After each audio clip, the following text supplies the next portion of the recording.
শুভেচ্ছা জ্ঞাপন কৰিছোঁ, অভিনন্দন জনাইছোঁ।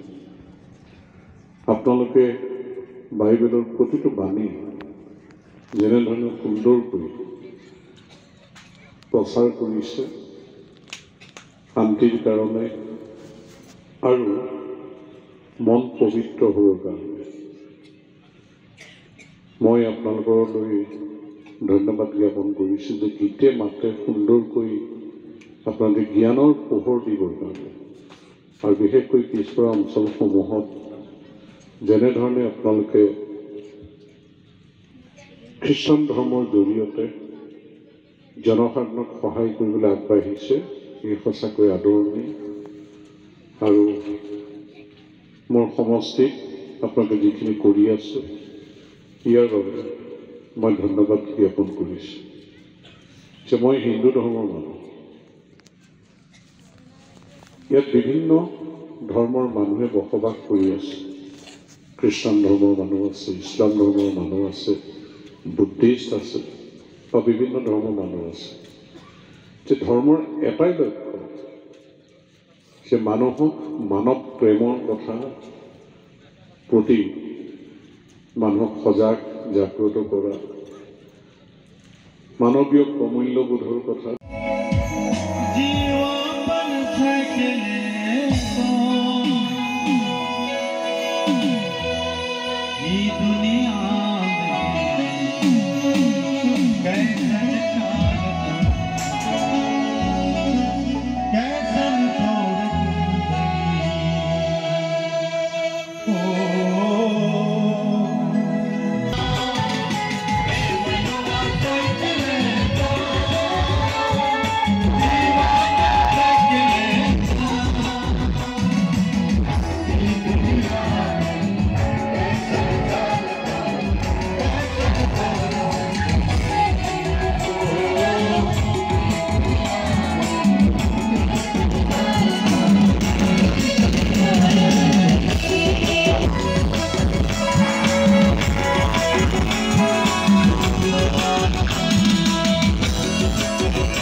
देख रहे हैं कि प्रभु आपका रूप भी प्रभु है, साकार भी रूप में हम देख पा रहे हैं।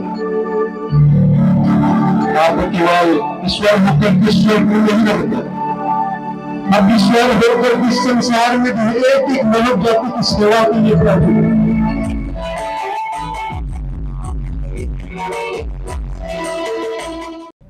আমাৰ ইয়াত তৃতীয় বাৰ্ষিক বাইবেল সমাৰোহ আয়োজন কৰাৰ উদ্দেশ্য এই যে আমাৰ এই এৰিয়াটোত আমাৰ যি আদিবাসীসকল আছে, আগৰ পৰাই খ্ৰীষ্টান ধৰ্মাৱলম্বী,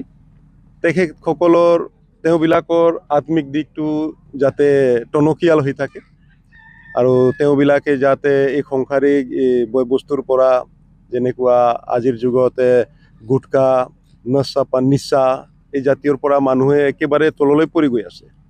তো আমি এইটো আয়োজন কৰাৰ বিশেষ উদ্দেশ্য এইটোৱেই যে আত্মিক দিশত যেতিয়া উন্নতি হ'বলৈ মানুহ বিচাৰে, কিন্তু তেতিয়াহ'লে এই সংসাৰৰ এই বস্তুবিলাক, দ্ৰব্যবিলাক এৰিব লাগিব।